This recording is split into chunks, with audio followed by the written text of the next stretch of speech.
Hey folks, welcome back. Thanks again for joining us. So we have a number of things to get to in this presentation. It starts out with a little recap of some footage of birds and some insects, just so we can remind ourselves of what that actually looks like when you catch those on camera, because it provides good contrast for the rest of the presentation.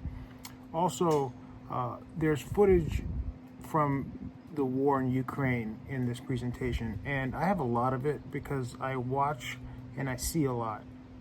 But I've been reticent to include it in these presentations previously, just because it's depressing to me. War is depressing. Its death is depressing. But I've gotten some feedback from people about not including it and kind of the greater good argument. And so, I'm fluid and I can accept feedback. And so I'm including some Ukraine footage in this presentation. So there's that. And then, so anyway, hope you enjoyed this one. Please comment, let us know what you think, and share the video with other people you think might enjoy it or might have some insight too, since, we're kind of looking for answers here, right? So that's it. Enjoy. Talk to you on the other side. Thanks. All right, so this is just a brief refresher so we can kind of remind ourselves of what it actually looks like when you have a bird or an insect that comes into frame in the foreground when you're recording something in the background. And notice how they don't really change what they look like, right? Whether they're going fast or you slow it down, they still look the same. Here's another example. Obviously, it's a dragonfly. And by the way, look at the tail. I froze it here. Something does buzz this helicopter there, which is interesting. But, you know, this is what a dragonfly looks like in the foreground. It still looks like a dragonfly. Uh, and maybe it's a little bit blurry because it's not the focus, of the image, but it still looks like and behaves like what it is.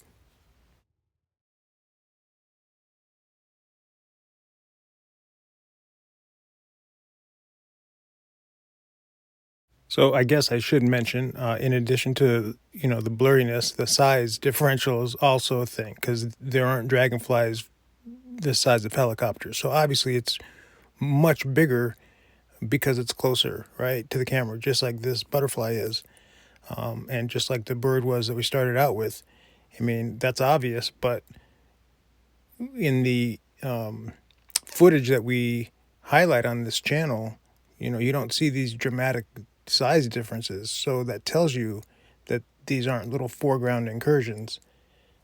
Yeah. And, that butterfly looks like a butterfly in every frame, at least to me. And here's another one. Looks like to me like a dragonfly. It looks like, has the four wing action there. And that's a little blurrier than a lot. This isn't my footage. I don't know what, the camera specs are. But again, look at the size difference. And this is obviously an insect that's in every frame because it's moving slow, generally like insects do. And then that's what it looks like. And when I say, they're moving slow like insects do, what I'm saying is like generally speaking, insects aren't, breaking the sound barrier. I mean, they're insects.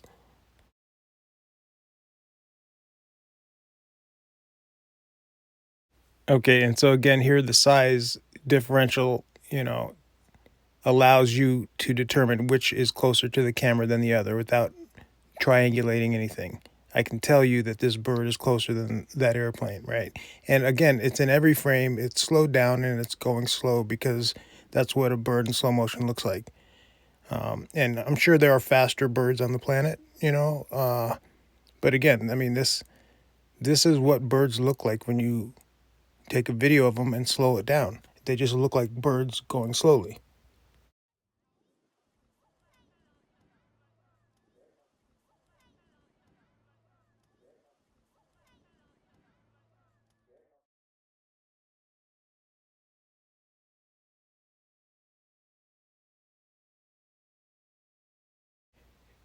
So again, this is just a refresher to remind ourselves visually of what natural entities look like when they're in flight and the appropriate biomechanics.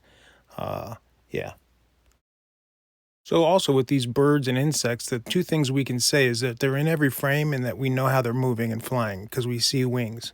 With every one of them, there's no question as to how they're moving or staying aloft. And now contrast both of those points with this, where you can't see any wings, you don't know how it's staying aloft, and it's not in every frame. You know, when you're assessing someone else's footage that you don't know, um, you don't have access to the frame rate and the other stats on the camera. I mean, I suppose I could reach out to this person and ask them, but I haven't done that.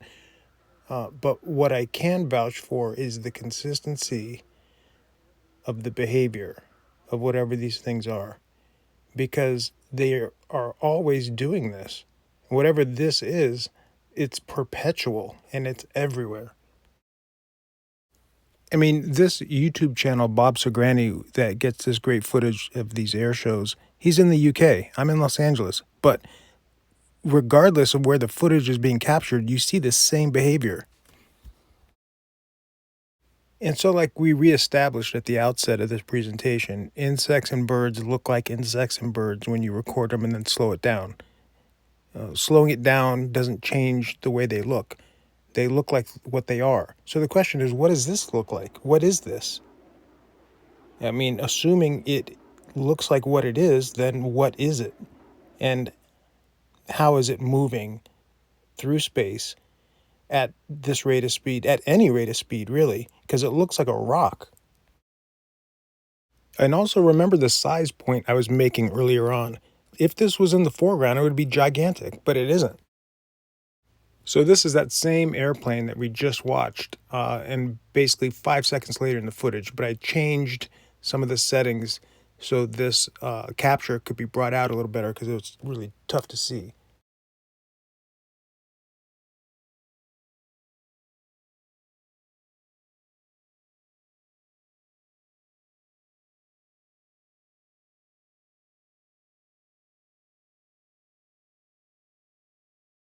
Again, no obvious sign of propulsion or flight mechanism.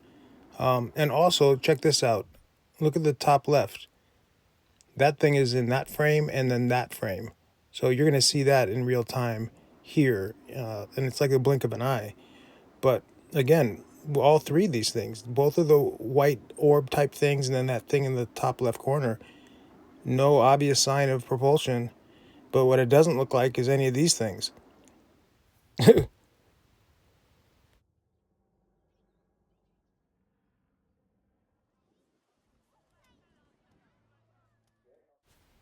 I mean, maybe it's just me, but in my mind, it's so obviously apples and oranges. And it's so clear that there are things in our sky that we cannot explain and cannot control.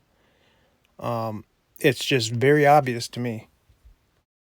Also, too, I can understand it being unsettling for some people. Like, this isn't super comfortable. I like to fly places, but it's also reality. I'm not going to pretend that this isn't existing just because it's uncomfortable. I also want to say that it's not my obligation to force people to deal with reality. And actually, it's not my right either. It's not my right to bust someone else's bubble. If other people want to live in denial, then that's their choice. And I'm not entitled to change that on their behalf. All of that said, though, for me, I'm perfectly accepting of the fact that I don't understand what the heck is going on with this stuff. And it's like, it doesn't even make sense that in all of human history, we've been learning and making mistakes over and over and misunderstanding things. And then all of a sudden in 2024, we have all the answers and we've figured everything out. Like, and so there's no, value in saying, I don't know, or we were wrong about something. Like, what are the odds? We just happen to know everything now? Come on. So this is up in outer space, again, courtesy of SpaceX, and this thing makes a hard left right there. And then another one pops up or something. It's tough to call, but what I find most fascinating about this bit of footage is that this thing passes the camera, which is nowhere near the propulsion source, which from all the videos I've watched, usually when there's like debris, it's associated with the propulsion system. But this thing clearly passes the rocket at this exceptional rate of speed and then turns. And I've mentioned in prior presentations, when things show maneuverability at that rate of speed, it catches my eye and I find it fascinating.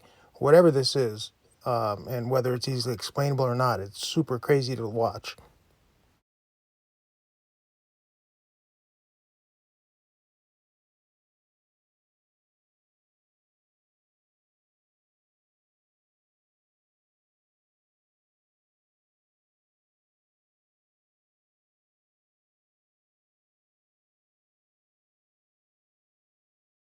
So this is the war zone portion of the presentation that I touched on at the outset.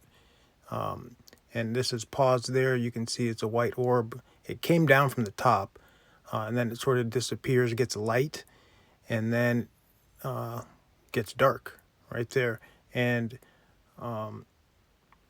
this was part of a montage from the Ukraine Air Force footage, and so I wasn't able to see all of it. Like, it seems to come down from above, but I'm showing you the very beginning of the footage. Like, it wasn't included, so this is all I had to work with. But it's very obvious to me. It's there, and then, you know, whatever it is, it changes color somehow, and then goes up through the exhaust plume, seemingly.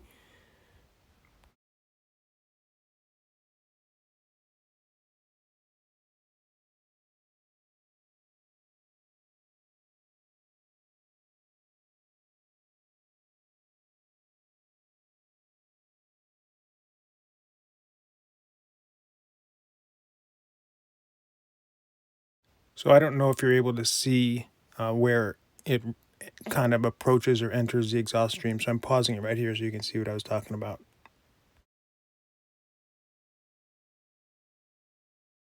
You know, I understand that a lot of companies and people use drones to film takeoffs and things and launches, but if that's what this was, why is it changing shape and color? And even at some points appearing to disappear. This is also from the Ukraine, and I have no clue what this is, and which is why it's included. It's strange looking. It does not appear to be moving in any natural manner, at least not one that I'm aware of.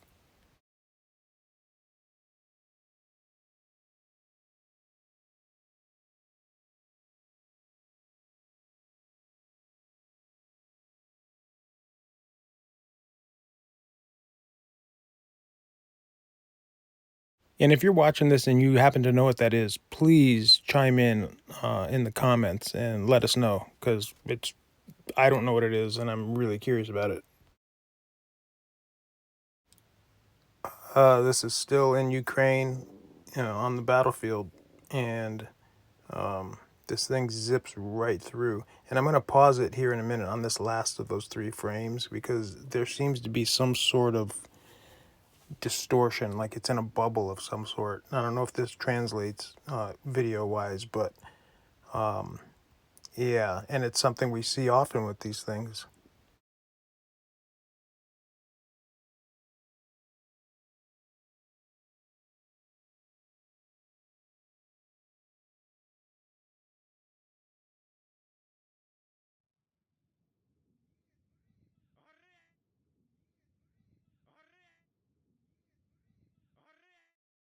I mean, whatever that thing is moving really fast. And again, look at the size. If this was some sort of foreground incursion, it would be giant, and it's not. And again, we can't see how it's moving. There's no obvious sign of propulsion or anything, and it's got this weird sort of bubble around it, like this distortion. All right, so we're done with the battlefield. We're back here in Los Angeles. This is a Chinook that flew right over me.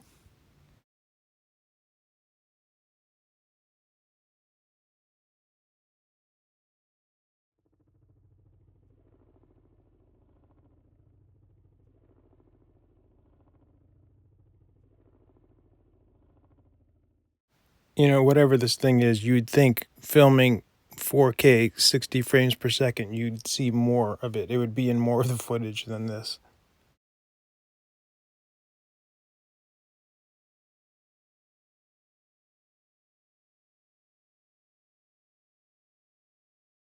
I wasn't kidding when I when I said it flew right over me. I mean, this was nuts and loud, and you could feel it in your chest. It was crazy.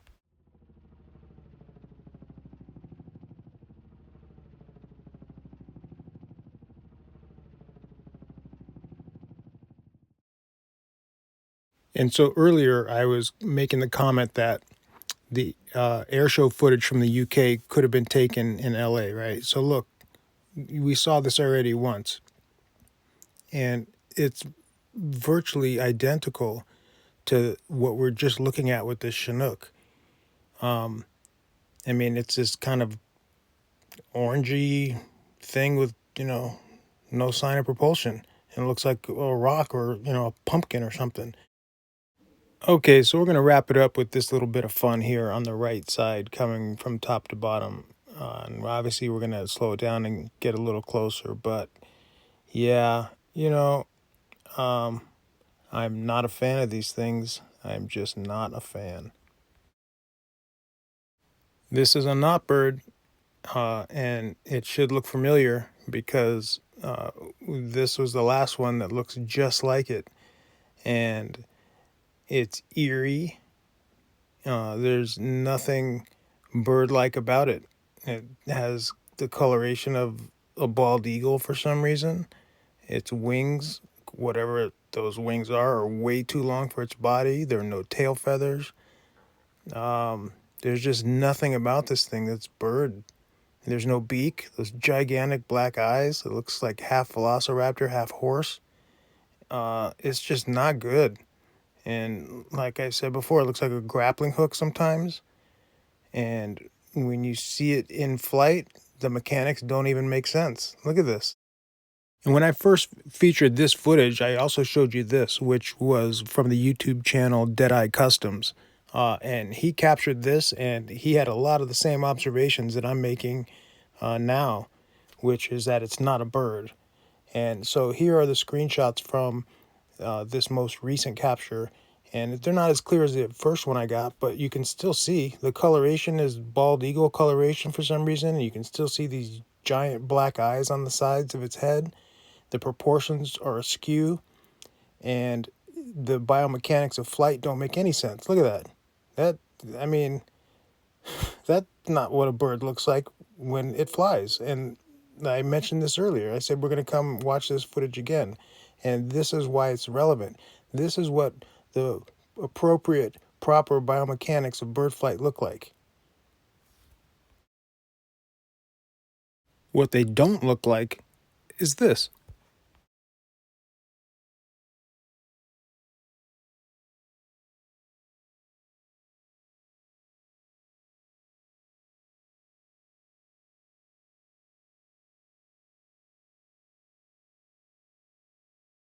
And last but not least, when you zoom in on a bird in flight, they don't look like this either.